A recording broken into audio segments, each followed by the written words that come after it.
दीर्घ 500 वर्ष ऊर्ध समय धरी मुगल मानकर अधीन जो आम राम जन्मभूमि अयोध्या जो थिला जो मस्जिद करी से मस्जिद को आज संपूर्ण विध्वंस करी सेठी आमर अयोध्यार रामलालांकर प्राण प्रतिमा प्रतिष्ठा करा जायछि। एई अवसर में गुणुपुर नुहे ओडिशा नुहे भारत नुहे समग्र विश्व आज राममय हो जाइछि। आध्यात्मिक परिवेश सब जगह सृष्टि होइछि।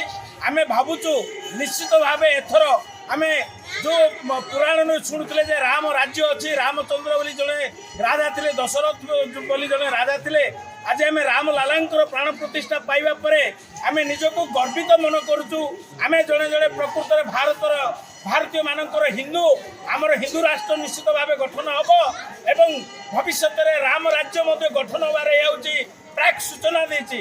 बोला श्यावर रामचंद्र की दशरथ नंदन राम लाला की जो दिन ठारू अक्षता पहुँचला से दिन ठारू आज पर्यंत प्रति घरे अक्षत पहुँचार संकल्प थिला आमर गुणपुर राम भक्त एवं विश्व हिंदू परिषद संघ एवं अन्य परिवार सहयोग प्रति घरे आम अक्षत पहुँचेलु। प्राण प्रतिष्ठा दिवस अयोध्या चली तेणु आम गुणपुर होम यज्ञ करी सहर परिक्रमा कलु बाइक रैली करूँ। बाइक रैली शांतिपूर्ण भाव में है आउ संपूर्ण गुणपुर सहर राममय है। विषय प्रभु रामलालांकर मंदिर प्रतिष्ठा उत्सव महासमारोह आमर गुणपुर सहर में पालन कर एक बाइक शोभा आयोजन करा घरे घरे प्रदीप प्रज्वलन करा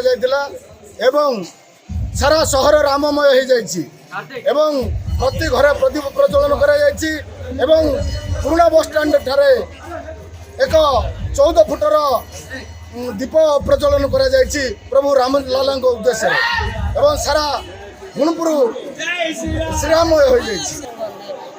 చాలా పండుగగా మేము అధిగమించాము। ఈ రోజంతా రామమయమైంది। అందరి ఇళ్ళల్లో పూజలు దీపారాధనలు రాముల వారి పూజలు అన్నీ చేసుకున్నాము। చాలా సంతోషంగా ఉన్నాము।